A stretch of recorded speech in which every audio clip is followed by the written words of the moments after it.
Allahu Akbar, Allahu Akbar, Allahu Akbar, walillahil ilham. Assalamualaikum warahmatullahi wabarakatuh. Tibalah hari yang fitri, saatnya hati kembali suci dalam takbir yang berkumandang. Kita rengkuh kemenangan dengan penuh syukur. Idul Fitri datang membawa rahmat, menghapus segala kesalahan dan khilaf. Dalam takbir kita bersatu, menjalin kasih dalam setiap doa yang syahdu.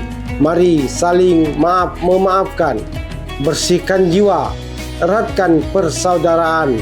Dengan penuh sukacita, kita rayakan kemenangan bersama-sama. Inilah saatnya kembali ke fitrah, bersihkan hati, tanamkan kebaikan.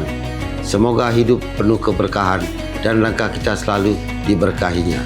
Saya Abdul Rais, Ketua DPRD Kabupaten Banyuasin. Saya Arpani SM, Wakil Ketua 1 DPRD Kabupaten Banyuasin. Saya Iran Setiawan SAMSI, Wakil Ketua DPRD Kabupaten Banyuasin. Saya Haji Ledi Risdianto, Wakil Ketua DPRD Kabupaten Banyuasin.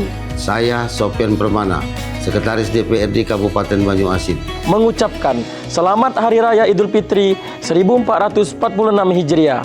Semoga Idul Fitri ini Membawa kedamaian, Kebahagiaan, serta keberkahan bagi kita semua.